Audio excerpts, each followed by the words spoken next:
How to stop iPhone listening to you. To get started, first of all go ahead and open up the Settings application on your phone. Once you're here, scroll down to find and tap on Siri. Siri is an intelligent assistant that helps you find information and get things done. Inside the Siri menu, tap on Talk to Siri under the Siri Request section.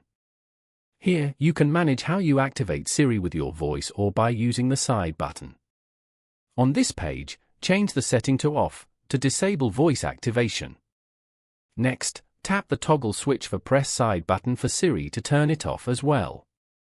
A confirmation pop-up will appear and tap on Turn Off Siri to finalize and disable the feature completely. Following these steps, you can easily stop iPhone listening to you. Thank you for watching. Please leave a like if this tutorial helped you, or leave a comment below if you have any questions related to the video.